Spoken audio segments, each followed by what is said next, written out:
Bukan kalau orang bermaksiat, kemudian dulu mana Allah menentukan dia bermaksiat atau akalnya yang memilih untuk bermaksiat? Itu pertanyaan yang pertama. Bismillahirrahmanirrahim. Assalamualaikum warahmatullahi wabarakatuh.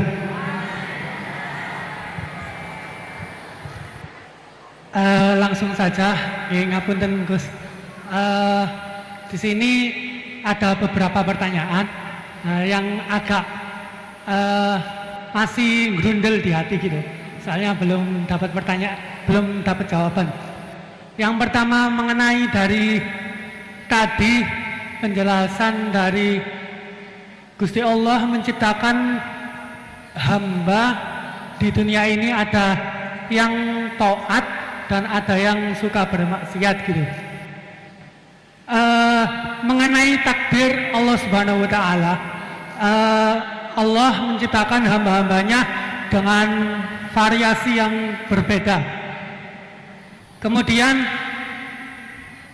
manusia diciptakan dengan dibekali dengan akal untuk membedakan dari setan dan juga malaikat. Kemudian pertanyaan saya, dulu mana Gus antara takdir yang ditentukan oleh Allah atau pilihan akal kita gitu? Begitu intinya. Soalnya kan bukan kalau orang bermaksiat kemudian dulu mana Allah menentukan dia bermaksiat atau akalnya yang memilih untuk bermaksiat? Itu pertanyaan yang pertama. Untuk pertanyaan yang kedua, ngapunten.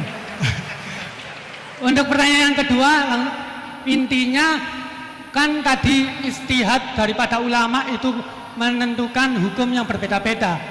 Terus kemudian kita sebagai yang hanya tabik saja mengikut, itu bolehkah?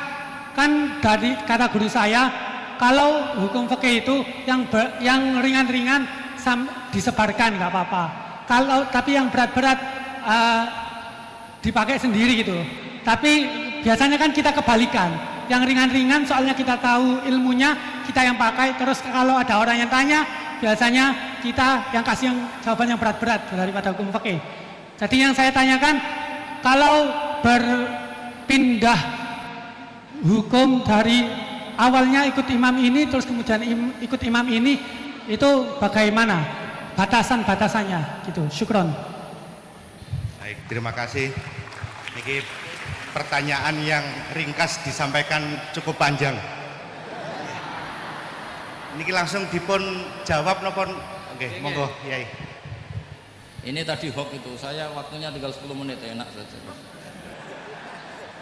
Enggak, saya nanti langsung itu, mungkin langsung ke Jogja, kan jadwalnya itu saya memang ke Jogja. Baru ini saya ke Jogja naik pesawat gara-gara hormat ke Mas Bukin. Sepanjang hidup saya nggak pernah ke Jogja naik pesawat, baru ini nanti rencananya naik.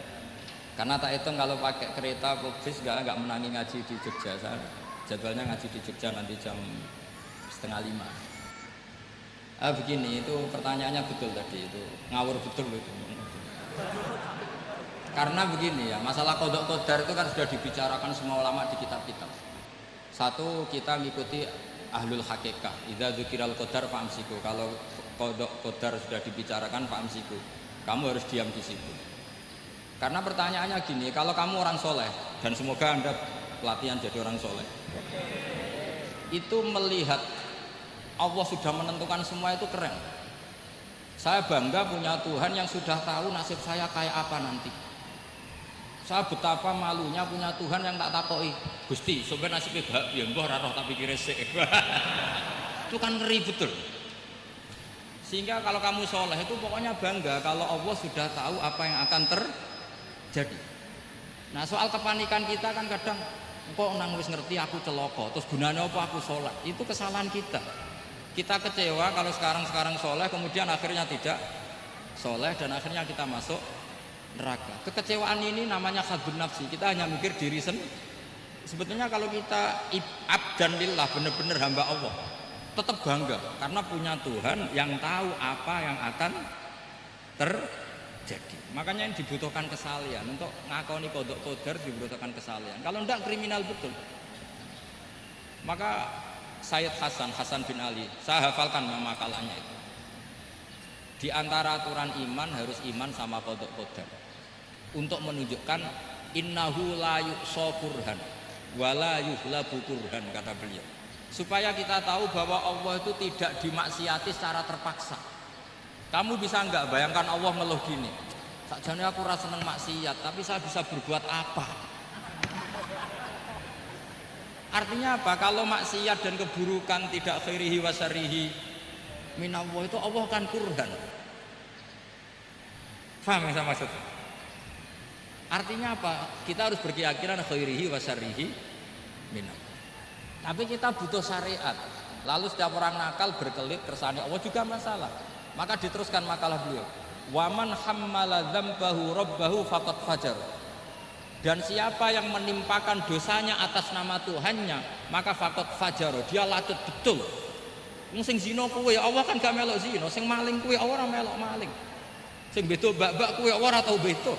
Terus kowe muni kabeh krana Allah, itu kriminal betul. Jadi makanya orang soleh itu harus hafalannya banyak supaya niru-niru orang soleh itu. Ini kan enggak ingin soleh tapi pakai akalnya sendiri. Itu bahaya dalam agama, karena agama itu harus ada riwayat. Makanya beliau menyebut 2 kali. Siapa yang tidak meyakini khairihi wa syarrihi minallah, maka dia faqad kafar. Karena seakan-akan di dunia ini waqa'a fi mulkihi ma la yuriduhu. Kalau kamu bilang syar tidak minallah, berarti waqa'a fi mulkihi ma la yuriduhu, di kerajaannya terjadi sesuatu di luar kehendak. Tapi waman hammala dzambahu rabbahu faqad fajar, orang yang menimpakan dosanya ditimpakan karena Allah, maka faqad fajar, dia lacut betul. Allah tidak ikut maling, tidak ikut zina, tidak ikut korupsi kok. Ini kehendakmu. Nah, kalau kamu bisa paham itu, ya sudah, jadi orang soleh saja. Kalau enggak, ya pilih wa amsiku tadi apa? Sudah, tidak usah dibahas. Jadi saya mohon semua yang dengar ngaji saya ini, yang enggak tobat supaya tobat, yang sudah tobat ditambahi ilmu, karena biasanya tobat itu ya karena tidak ngerti apa-apa, semua mikir. Itu makalnya Sayyid Hasan bin Ali, cucunya Rasulullah SAW, dan itu diamini oleh semua ulama. Saya pernah ditanya seorang rektor, nggak terima dosen, nggak terima mahasiswa, rektor tanya, Gus, yang benar itu Jabariyah apa Qadariyah? Jawaban saya lucu, sementing soleh dulu, kalau setelah soleh kamu nggak apa-apa Jabariyah atau Qadariyah. Karena setelah kita soleh, perasaan kita gini, qaddaronillah ala sholat, saya bisa berbuat apa di depan kehendak Allah. Sehingga perasaannya orang soleh ketika mengatakan al-abdu majbur adalah mengatakan la haula wala quwata, asal soleh loh ya, asal soleh. Tapi kalau orang itu tidak soleh, dijawab apa saja ya berengkel loh. Umpamanya natine ra tau tenang ma Allah. Qadariyah juga sama, ini penting. Misalnya ada orang soleh Qadariyah, mesti cara berpikir, oh pangeran ku adil ya, sing sholat diganjar swarga, sing zina diganjar neraka, sing ora nyolong diganjar swarga, sing nyolong diganjar neraka, kan adil. Mosok sing nyolong dilebokno swarga, sing sholat dilebokno neraka, kan jadi lucu. Artinya ketika dia Qadariyah juga ingin membaca hikmahnya Allah bikin aturan. Asal soleh, sama lagi asal. Jadi orang itu setelah soleh itu bisa improvisasi sendiri. Makanya ini pentingnya ayat innalladzina amanu wa amilus sholihat yahdihim rabbuhum biimanihim. Orang setelah iman nanti akan ditunjukkan oleh imannya untuk mengelola was-wasnya setan. Misalnya saya itu termasuk kiai yang terkenal terlalu diundang susah. Karena saya fanatik fikih, saya punya ibu, saya punya pondok, itu artinya punya kewajiban. Yang bisa mengalahkan kewajiban adalah kewajiban sing akbar, yang lebih besar. Nah ini mau diundang mahasiswa ini kan jelas tidak akbar. Nanti maksudnya tarkul wajib di ajli sunnah, wah kriminal saya. Meleburi bapak meninggalkan wajib demi sunnah. Ya jelas ya, jadi kita harus terlatih dengan bahasanya orang-orang soleh. Kalau tidak masalah besar, masalah qada qadar zaman sahabat itu juga terjadi perdebatan. Terus ada yang cerita, ada riwayat idza dzukira ashabi fa amsiku wa idza dzukira al-qadar fa amsiku. Kedua masalah istihad fikih itu nggak apa-apa, memang dari awal furu'iyah kan, dari awal furu'iyah. Kalau nuruti istihad gini, kalau ada mahasiswa tanya sebaiknya dijawab apa enggak? Mungkin sebagian narasumber sebaiknya dijawab biar marah. Terus sebagian narasumber sebaiknya nggak usah dijawab.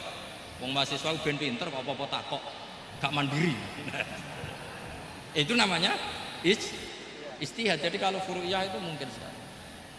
Ya ini saya masih punya waktu 2 menit, masih satu pertanyaan itu hoax tadi yang 50 menit.